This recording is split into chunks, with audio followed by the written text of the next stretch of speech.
Dobro jutro svima.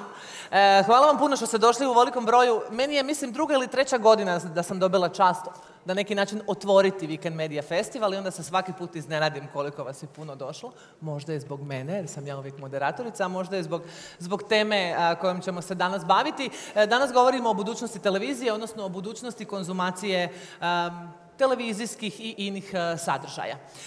Da Netflix želi preuzeti primat na globalnoj, pa i na regionalnoj i na lokalnoj razini od klasičnih linearnih free-to-air televizija, to znamo svi već jako dobro, jako dugo. Facebook započinje s formatom daily newsa, YouTube isto tako ulazi polako, ali sigurno sa svojim premium kanalima u ovo područje do sada rezervirano za Netflix. Gdje su tu televizije? Free-to-airovi, pay-tv-evi. Što ćemo gledati, kako ćemo gledati, kada ćemo gledati. Danas sa mnom na tu temu razgovaraju predsjednik uprave Hrvatskog RTL-a, gospodin Henning Tevez. Ispred Hrvatskog Telekoma, direktor marketinga, gospodin Richard Brešković i scenarist i producent Tony Jordan. Welcome, dobrodošli. You don't have the consecutive translation. Možemo dobiti slušalice za prijevod za naše govornika koji ne govore hrvatski? You can just nod your head and agree with everything I say. Okay. Dok nam stiže tehnička oprema koju nemamo, Richard, onda ću mislim, sorry. Ili ne, možemo, I'll start with you in English. I'm sure that everyone understands while we wait for the equipment that we need. For several years, Henning, we've been hearing about television is dead. The end of television for the last 5-6 years. And yet, television is still the strongest medium, globally, especially locally. How do you explain it? Well, I think actually the idea that free television is dying has been around for, I would say, 15 years, minimum. Yeah? And it's usually fabricated by journalists who don't quite understand the business and by young management consultants who are overpaid for the contribution they make to us running the business. But the interesting thing is that's why I think the title is a good title for this panel, is that the industry is changing. If you look at what's happening in the US with Disney and Fox merging, with AT&T buying Time Warner, it's very clear that starting in the US, there's a global revolution in the television industry going. And in order to maybe explain a little how I see it, let me tell you a story about my son, who's 9. He plays ice hockey on Charlotta, Medveščak. When you observe them playing ice hockey, what you see is you have a goalkeeper here, you have a goalkeeper there, but apart from that, the boys skate where the puck is. So you see them moving where the puck is. The question for us as television executives is, where's the puck? Where are we skating? I think it's very clear that the puck is in the field of production, of content generation, and then we can go through in what areas of content generation Netflix has started, where they're going to go, what we are going to do as representatives of industry players in it in order to adjust. So that's one very clear area where the puck is, content generation and production. The second part is distribution. So the OTT revolution, people getting small packages of subscriptions, has revolutionized the way people can consume content. That's not going to go away. It's just going to make it very easy for people to have a number of subscriptions, to choose very quickly, to churn as well. So that's the second area. The third area, I would argue, where the puck is and where we're skating, is that broadcast television is simply much more powerful than the next available alternative in terms of the value it gives to advertisers. So that will raise the question for us of how we're going to monetize on the sales side of things going forward, and then we see where this goes. But I would say in these areas, production, content generation, distribution, both on the telco side, pay TV side, but also OTT, and thirdly, broadcast television. This is where the puck is going. Where's the puck not going? I would argue that the 2, maybe even 3 areas that are under pressure is, one is advertising agencies, because the tech players and other players are coming in, eating part of the value. It's number one. Number two is licensors or distributors who don't own their content, and you can see that in the US especially, but also in Western Europe, with the bigger global pay TV players who are looking to join forces somewhere, Viacom, Fox, and so on. And I would argue the third area that's potentially coming under pressure is movie exhibitors, because people get very high quality movies streamed at home. They don't have to pay the ticket to go to the cinema anymore. It's very interesting what Henning said. He did a sport reference, so I have to ask you. You lost football. How big of a problem for you is it in terms of content for Max TV? Well, luckily we didn't lose everything. We only lose one match on Tuesday, which is very important. But the sport is still a very important part of our business. But coming back to the topic that you mentioned, with the topic of the Netflix and how the customers behave. So, with me being in the pay TV business rather than the free-to-air, we see a shift of customers actually. So we actually do see that the let's say linear viewing, I wouldn't say free-to-air or non-free-to-air, so linear viewing is reducing and is being exchanged by on-demand. And it's not anymore TVOD, unfortunately. People just want to binge watch. Okay, so binge watching is here. It's in Croatia. It started. We see it on our platform. We have 3 or 4 on-demand platforms or providers, and we see basically that 10 years ago it was linear plus some TVOD. Today it's a lot less linear, no TVOD, and on-demand SVOD viewing. Mm-hmm. Yeah? So SVOD is basically subscription VOD, so you buy a subscription for many series.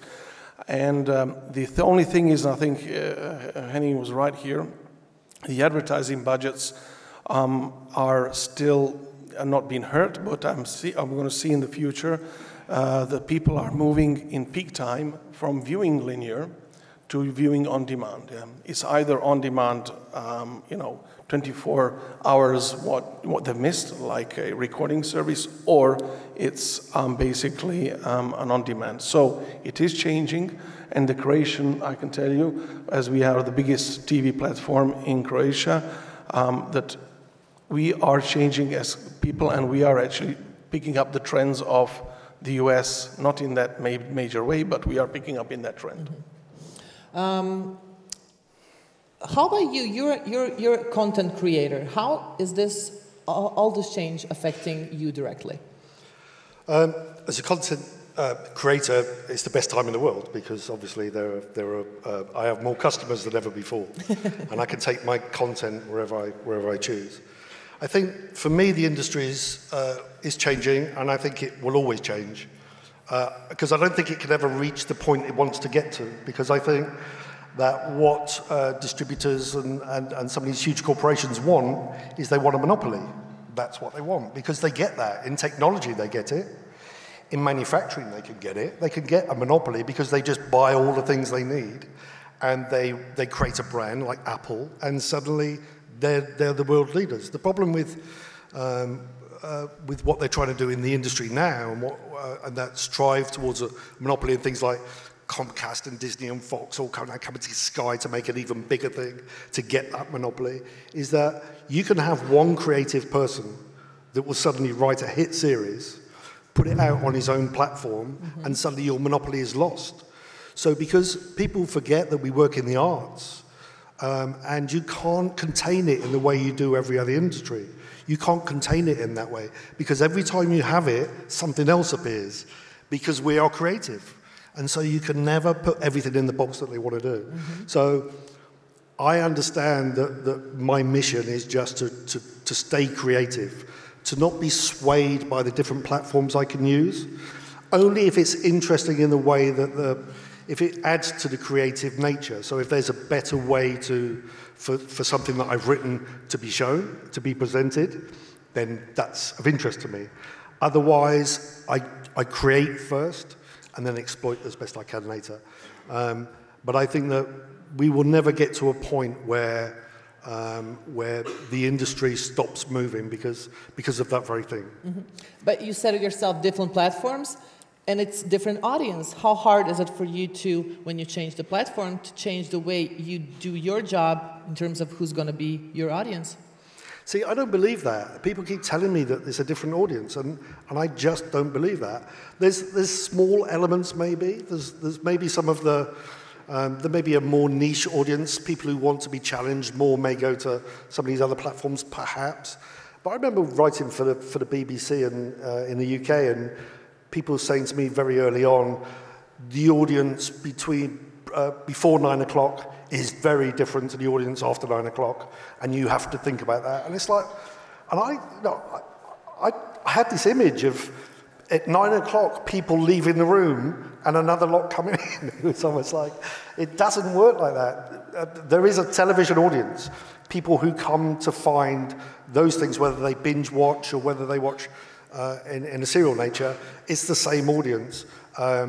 So I think if I start trying to change what I do creatively, thinking that people are somehow different in some ways, then I'm doing the very thing that I speak out against, which is I'm allowing my creative instincts to be guided by commercial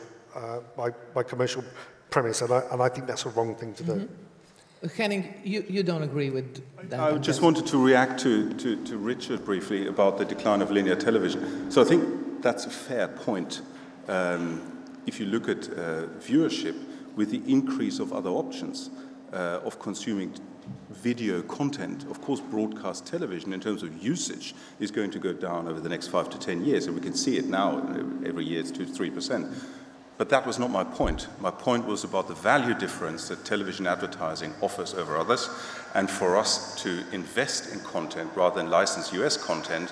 What I would predict, and I'm not trying to be provocative, is that, let's say in Croatia, as much as in other countries, what you will see over the next 5 years, let's say, is an increase of the CPP per year by between 5 and 10% minimum, in order for us to keep the business going. So I think that's, I'm not trying to be provocative, but that's something that you will see. And I think that advertisers won't like it, but they will go with it because they realize what value television advertising will offer them. Let's get back to platforms and audience. Do you agree with what Tony said, that it doesn't matter which platform you get your content to, it's basically the same audience? You shouldn't care about the audience. So if I were him, I would say the same thing. And if you were you? We see it slightly differently. So maybe to take a step back and say, how are we trying to react? So what we are trying to do as RTL in Croatia, but also in other countries, is we are more and more vertically integrated, reducing the amount of US content. We're investing very heavily in our news output and current affairs output, in our drama output and in entertainment output. Massive increase over the last 4 years. That's point one, because we want to own the intellectual property. Now, what does that mean for how you're generating audiences? What we've also done is we've launched a new streaming platform, RTL Play, very successfully, January this year. That's fine. Now, the interesting thing with RTL Play is what we're observing is that the people who are consuming our content on RTL Play, in terms of their demographics, are pretty much similar viewers to who are watching RTL, except they're roughly 15 years younger. But apart from that, they're very similar. So average age of RTL viewers is roughly 45, average age of RTL Play consumers is roughly 30 years, yeah? And that changes according to the content that you put on it.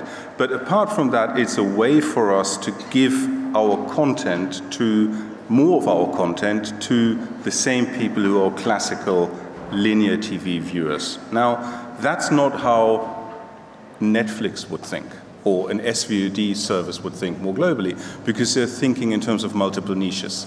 So they'd have between 1,000 and 2,000 niches of people, not demographically, but in terms of audience tastes, and then they would try to address those niches and make the big content spend they have attractive for a number of niches. It's a very different way of thinking. I'm very clear about who we are. We are broadcast television, and we will try and cater for audiences in different ways, but we are not a niche provider. That's not us. Yeah. Say something about Tony's world and how I think Tony's world will have to change. So we try to actually try to give the customers. We analyze what they view, try to give them more of the same, and it's pretty much something that Netflix does. They use recommendation engines, use big analytical engines to view what people view, and they just give them more of similar. So I think, Tony, people will start trying.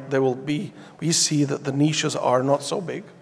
There is smaller niches, and there will be a narrowing down of content, let's say creativity, down to the commercial companies like Netflix and so, that will actually buy what they believe the customers want to view. Mm-hmm. What do you think about that? I don't doubt that at all. I don't doubt that that's exactly what will try to happen. The question is, should we allow that to happen? There was a company, a record company, music producers in the UK in the 80s, called Stock Aitken and Waterman. And basically they developed a way of producing pop hits. So it's the factory where Kylie Minogue and Jason Donovan and all those Britpops bands of the 80s came from. And basically as writers and record producers, they worked out a paradigm for a hit song, right? So it was whatever it was 2 minutes and 2 seconds, because that was the perfect airplay time. That way it would be played on radio. It had to have a break here, 3 choruses. They wrote 100 songs like that. And you know what? They were really successful. They were the Netflix of their day. And then at some point, a guy called Freddie Mercury came along and wrote Bohemian Rhapsody, which was 7.5 minutes long, unplayable on radio. It had opera, it had heavy rock, it had all those things. And all I'm saying is, as an industry, well, as a creative industry, because I think, I can't speak for you guys, but as a creative, I want to be Freddie Mercury, and I don't want to be Stock Aitken and Waterman. And I think the problem is, also, with what Henning was saying earlier, is that I hear repeatedly that distributors and broadcasters want to own their own content, because that's where the value is. Of course you do, but that's my content. So what you want to do is you want to reproduce the old studio system in Hollywood, where I work for you. And what happened, again, was that it created a brief glory days of cinema, but a dearth of anything with any integrity. Because it was just, who's on our books? We have this star, this writer, this director, then let's not worry about creatively what's the best fit. Let's just use those 3, because then we'll own the content. So I don't dispute what you're saying, and I don't dispute that it's right for you, but please don't drag me into your world, because I don't want to live there. What you're forcing me to say is that I don't want to be Freddie Mercury. Exactly. I cannot possibly say that. You have to admit that you don't want to be Freddie Mercury in public. No. So basically you're saying he's Jason Donovan. He is Jason Donovan. That's good. That's very good. That's good. It could be worse. That's very good. Richard, what about original content for Max TV? Do you see yourself engaging in that area? We, de facto, the Croatian legislative actually doesn't allow us to actually do this in a sense. Okay? We can actually distribute already packed content, yeah. But let's say in a way we do, that we identify the content we want, and we try to find it on different platforms, and we steer, I wouldn't say we order, but we steer the platforms to the content that we would like to have. So in fact, we do invest in content that is already done, but I don't think at least the big markets can do that, where they have a big audience. Smaller markets like Croatia, there is still not a market there that would actually make me, as an operator or other operators, invest. And there's still not, I would say, a business case where we can produce, order, and launch. I think this kind of audience is still the right format for this is linear TV or free-to-airs, basically. I'm not sure if you can answer this question, but I have to ask, what is the most watched channel on Max TV? No, I cannot answer it, unfortunately. But obviously, Croatian language is an important thing for our audience. So the free-to-air linear channels are an important part of everybody's viewership. But what I can tell you that the rest of the pay TV, so the non-linear, non-free-to-airs, this is really changing. So like, let's say 4 or 5 years ago, the big companies, the big US box office studios were owning the audience because it was the brand that was driving them, yeah? The brand of the channel. These days, the audience has changed. I think, in a sense, Netflix partially helped us, where basically it's not anymore the branded channel, it's the content inside. Yeah? They want to see their favorite series somewhere. And we see small channels that are independent of big studios that are able to buy a very good pick and choose slot, are being much stronger in viewerships. And this is already, you can see that with the change of the type of channels we are having on our platforms. And we are now, even you see, and you know, public know that, we have lost big studios from our platforms, such as Discovery, just because they were hanging onto their brand and not feeding the people with content. And this has changed. So people won't watch channels because their formats of viewing is not one channel and whatever comes on. They have an EPG, so they have 100 channels, they look for content, or we have recommendation engines, so we push people into the right content. So this has changed. So Croatian channels and Croatian language is important for our audience, but from the pay TV channels, I would say you'll see the smaller channels, or let's say not big name channels, but with very good expensive formats inside, being one of the most popular viewed channels. And obviously sports is obviously number one in live content, I would say. And if I may add that RTL Crime and RTL Living are regularly amongst his top 3 channels, week in, week out. But coming back to Tony, about My Days Are Numbered. Because they're in Croatian. Because they're in Croatian. Sure. Tony, about My Days Are Numbered.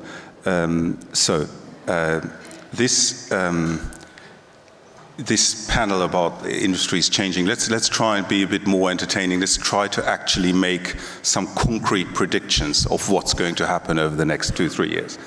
So overall, are you observing that the broadcasters want to own more and more of the content?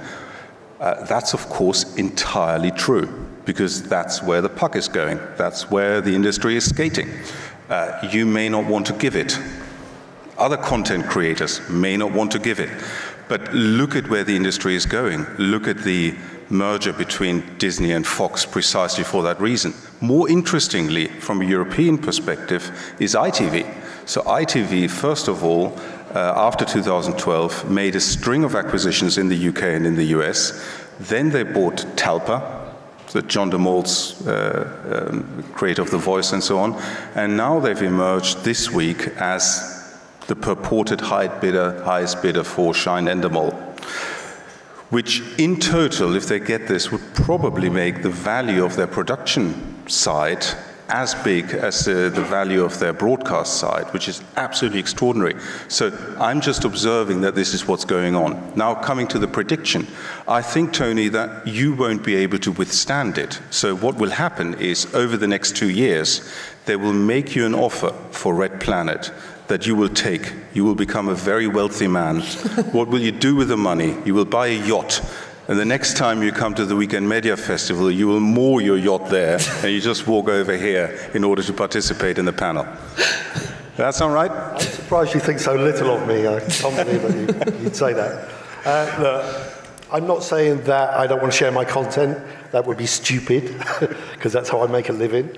I do share my content, but I think the key word there is share. So I have different creative partners. I'm an independent production company. I'm not owned by any by any of the big boys. So I work with different distributors. I work with different co-producers. I've been working here in Croatia with Antenna and with Croatian producers and with RTL, of course. I've worked in France. I work in Germany. I work with different creative people. The difference is that we share. And I think you keep, when we have these conversations, you refer to the industry, and that's why we'll always be opposite in some way, because what I do, I'm not an industry. I am a creative. I'm a writer. I take a piece of paper, and I create something that didn't exist before. And all the things you say are all true, but for you, for the industry, because they're about exploiting that content. And I'm happy to share my content with you, and I'm happy for us both to profit. I'd like us both to have yachts that we can moor outside, but I don't want you to own me, and I don't want you to own everything that I do. That's a completely different thing. I understand why it's in your interest, and if I was you, I'd want to own me too. But that's not the point. And so you have to, and this isn't about me, and it's not about you, I think it's about the industry as a whole. You have to understand that that if we don't have that distinction between creative and commercial, if we don't understand that they are very different things, and if we don't understand that the commercial side exists purely to exploit the creative, not to start the process. Because there's something about, Richard was saying earlier about how content is created, that we will start having to create content to fit the market. And I think that that's the great danger, because if you only do create content in a particular way to a particular paradigm, so you only do it with A-list writers, with A-list directors, and with A-list talent cast, and the reason you do that is because it's in your interest to make the biggest noise, not to do the best work, but to create the biggest noise, because you need to bring people to your platform. Mm-hmm. That's why Netflix began with House of Cards. You need a project that will drive people to your platform. I've worked with AMC in the past, and I remember they used to show old cowboy movies, and then suddenly they needed a big show to become a drama producer. And now they are, and with Breaking Bad and Mad Men, now they've done that. So if you only create to make a big enough noise to drive people to your platform, you're only hiring A-listers to create that buzz. Then the rest of the industry, new writers, new directors, new actors, new actresses, suddenly don't get a look in that world, and I think that's a shame. Mr. Mercury, we'll be talking about your projects in Croatia in a couple of minutes. I just have a question for Henning. What is the most watched content on the RTL Play? Can you tell us? It depends on the week, or it depends on what's on linear television, how people consume it. So we had very high viewership for Big Brother in the first half of the year. We had very high viewership also for Turkish series, Jena or Kadin, the original, which we aired on free TV as promotion. Then we took it off. And we almost didn't lose in viewership when we moved it to RTL Play.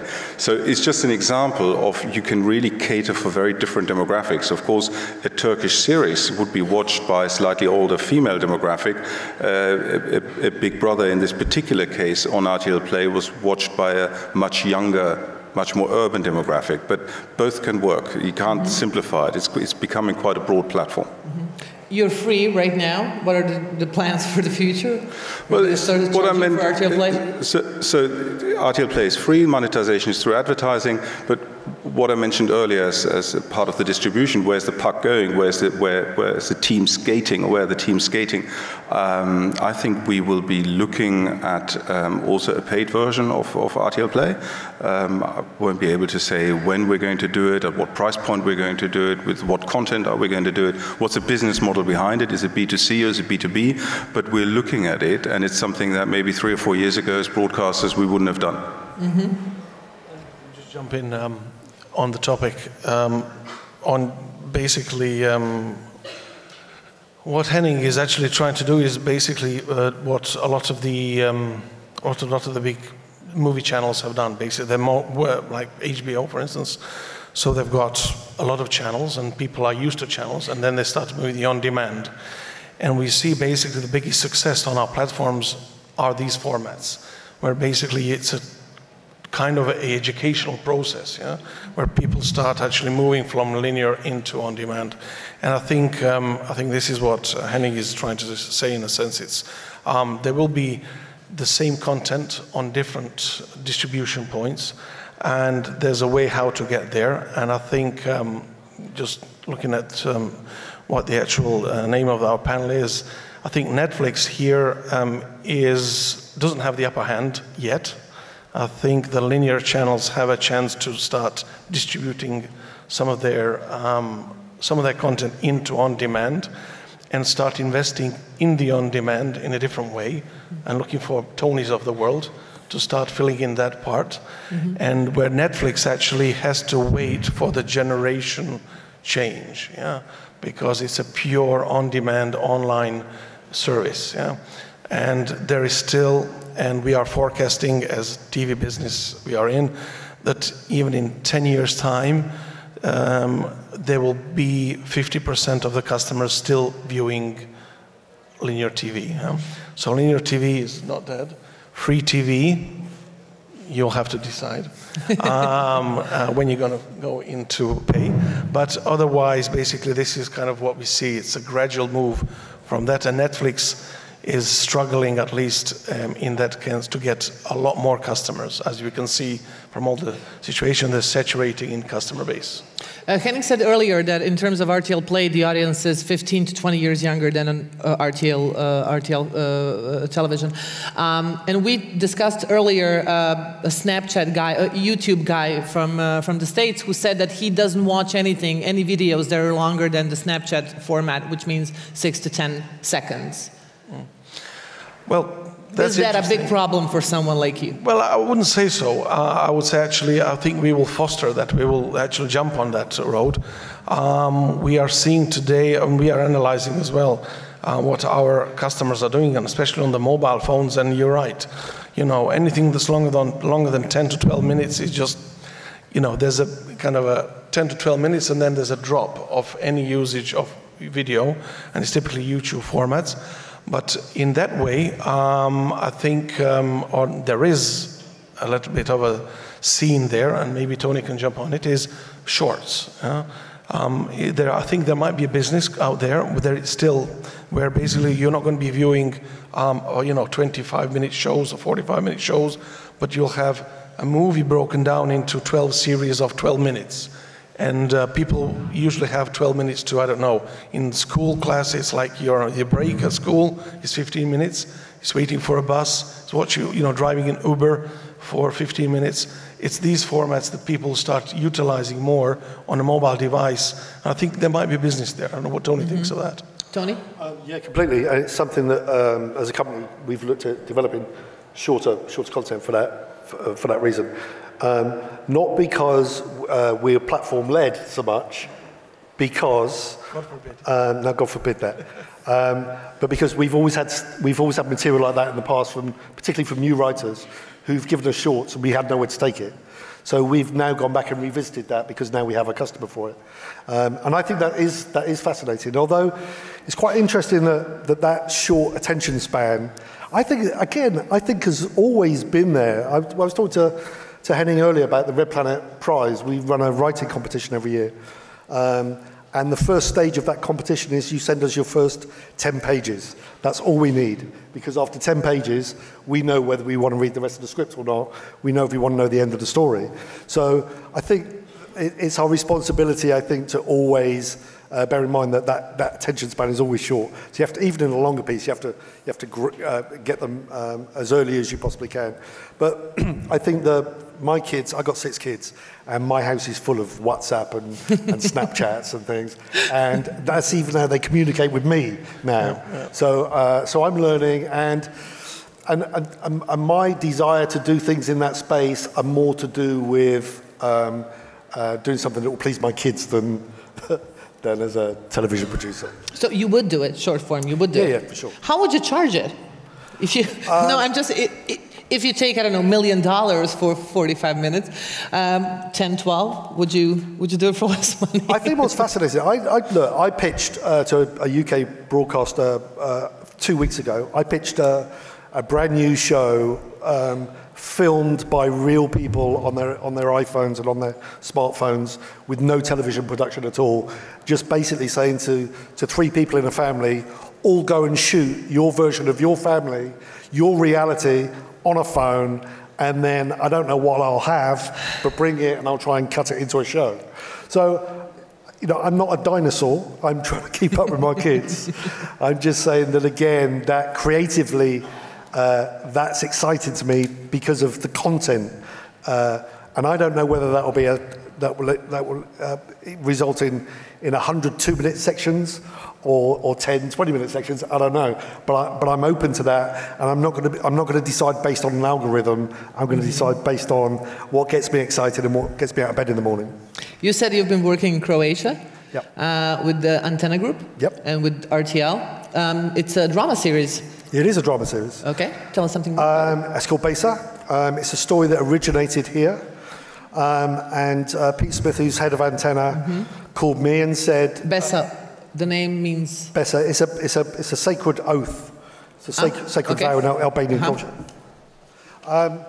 And so I kind of took the concept and put a show together. It's in, obviously it's in Serbian language, it's in Croatian language, so I couldn't write it because I can't write dialogue. And so I kind of storylined and ran a writer's room and worked with local writers to produce something. And yeah, I think it's really exciting. I watched the first episode, the latest cut, the first episode yesterday. It's great. It's as good as anything I've made in the UK. So yeah, good. When is it going on air? So, to be perfectly honest, it's so gruesome for the sensitivities of a Croatian audience that it's not exactly 8 o'clock Sunday night family watching. We probably see it more in late night. And this is an interesting point because what we think we're going to do is to exploit it first on pay TV side of things, maybe even on an SVOD side of things, and then later on in the free TV world, then more in a late night slot. But it brings me on to what Tony said earlier about sharing or the industry. I think something we are actually good at in the region is because there's so little money available is at partnering and sharing. And I think the relationship we have amongst different players in the industry here is a lot more open because quite frankly no one quite has enough money, so you sort of try to make do. I mean, as an example, for how much do you produce a UK drama series per episode? £1 million pounds? 1.5 million sterling. 1.5 million pounds, so that's, let's say, 1.8 million euros. You know, we would produce, as you know, a premium drama series for between 100 and 150,000 euros. Yeah, so that's the difference. So if you don't have money, you get creative, and that's what I think we need to be going forward. So can I see, for example, co-producing something with HBO or with another player, giving them a window, then for us having a window, and then having the long-tail exploitation on free TV? Of course I can, absolutely. I think this is the way in which we're going to go. It's very much about partnering and sharing in order to make sure that we can replace the US content. The US content is going to be available on all platforms. It will lose its premium appeal. Domestic content is where the puck is going. But who owns the right to Besa? Depends on from what territory you're looking at. Okay. So we own the rights in Croatia. Okay. Antenna Group owns the rights in Serbia. The international distribution rights for the tape or for the ready-made are owned by Antenna Group. Is that right? And you then have the script rights? Yeah, that's good. I have first choice to do an English-speaking version, so to do my own version in the UK or US. So we shared it. It was lovely. Sharing is caring, Tony. Sharing is caring.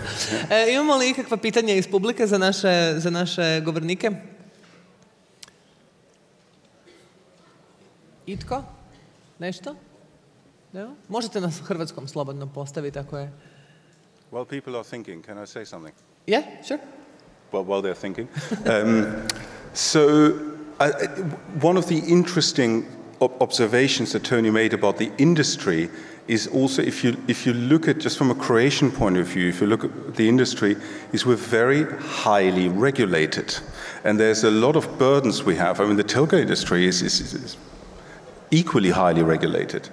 And you know, I have a lot of favorite taxes and levies that we are paying on a regular basis. Well, one of my all-time favorites is a levy we call for an institution called Hafts. So Hafts gets 0.8% of our revenue, roughly. They sit on roughly a budget of 7-8 million euros a year, because commercial broadcasters pay and HRT pays, and then some the exhibitors pay and so on. So they sit on 50-60 million kunas per year.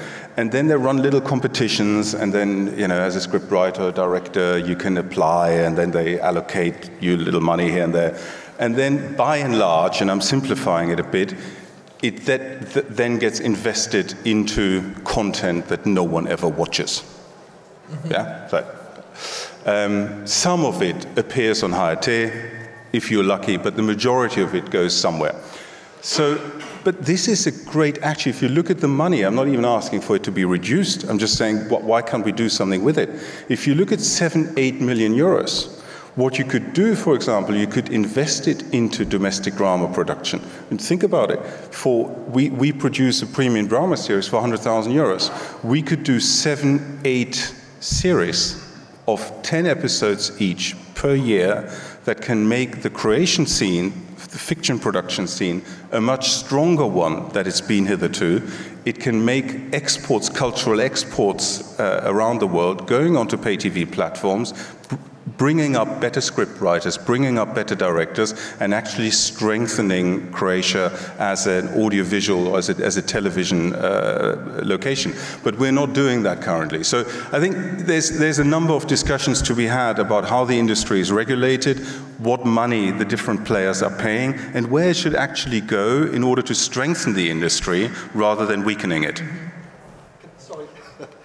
Just to be devil's advocate, because I think that's probably why I'm here, is that when you're talking about, I don't know the organisation that you talk about, but what I did notice is that when you talked about them investing in new writers and new directors and everything, you kind of went, they just do something with it.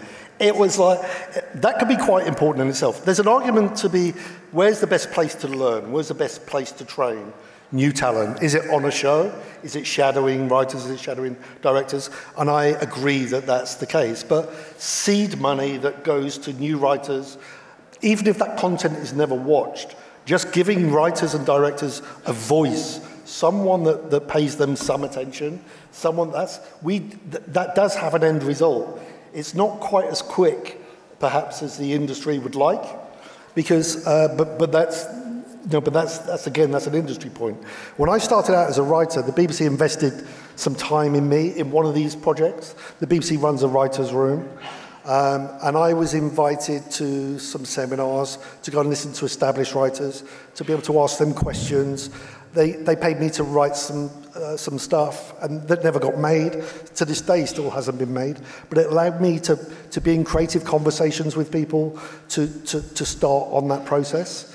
And I don't think at that point I was ready to work on a show, even to shadow somebody. I didn't know enough about the industry.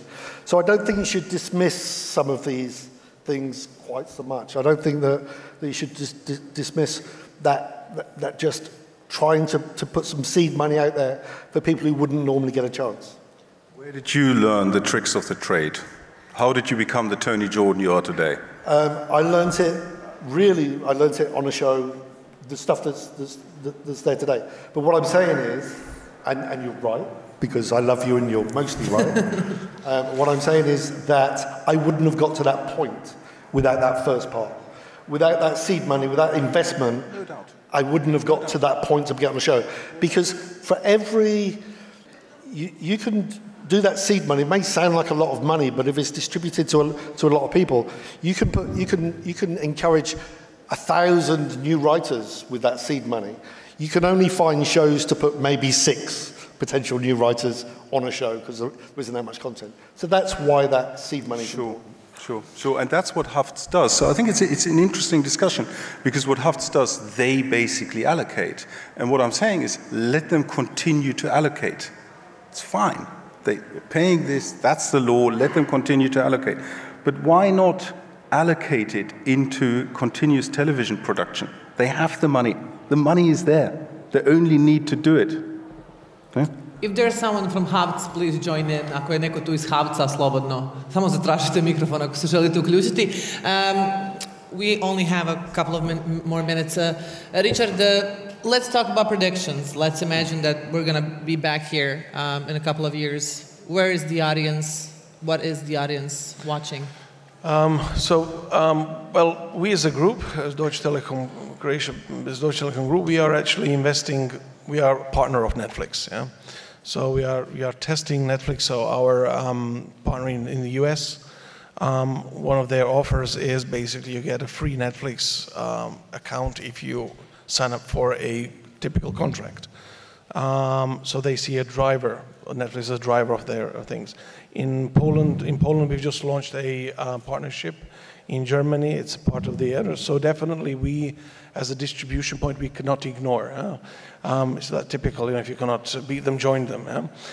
So definitely, we see them as a part of it. But I think most of you here, I believe, this typical audience is a Netflix user. And it's not going to be always Netflix. It's going to be shop around. We see Amazon coming up. HBO is doing their stuff. So it's going to be a bit of a shop around. And how we see ourselves is telcos becoming an aggregator and making the best offer for the end customers. Because if you go buy a HBO, an Amazon, a Netflix, you're coming up to $50 plus in money, and we as operators, we have the empowerment, we have the relationship with the customers, and we could probably be the ones that actually could offer the better deal to the customers. And we believe, as I said, there will be an on-demand world in 10 years, but we also see linear TV in this part. And with the penetration of pay TV, I'm not sure about the free-to-air. I'll let Henrik talk about that.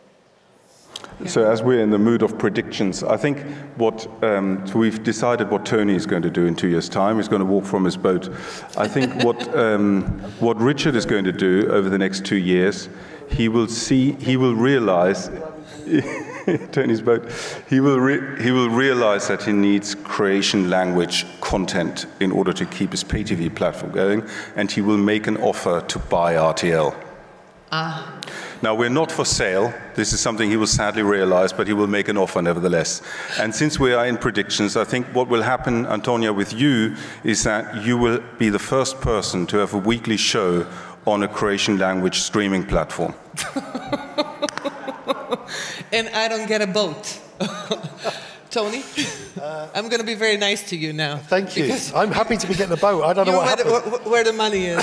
I came with a bottle of water. I'm leaving with a boat. That's great. Look, my prediction, I think, is more consolidation. I think, and as Richard was saying now, you buy Sky now, you get Netflix automatically. They put some of their bundles with it and turn it into another package. So it will be about consolidation. And I think that's what will happen is they will try, as I said earlier, everybody wants to have a monopoly. So that's what will happen. They'll consolidate till they have a monopoly. And then people will, because it's in the human spirit to rage against the machine. And then suddenly there'll be a new platform, which is stuff that they would never do. It's a bit like film now, with Marvel. Everybody's, there's the whole Marvel thing. And I loved it when it started. Yes, Spider-Man. So, wow, the whole... And now I'm thinking, oh, not another one, for God's sake. And now I'm looking for more interesting content. So, look, that's my prediction. More consolidation. I don't know when that will be, but there will be a point when people will tire of this soup of content that algorithms have all made more or less the same, and they will look for something different because that's the way the arts work. There's just one final thing that's been bothering me this entire panel. If you're Freddie Mercury and he's Jason Donovan, who's Richard? That makes it Kylie. Kylie Minogue. Okay, good. Dajte jedan veliki aplauz. Thank you so much za naše paneliste. Thank you so much. Hvala vam puno još jednom na dolasku. Thank you. We're done.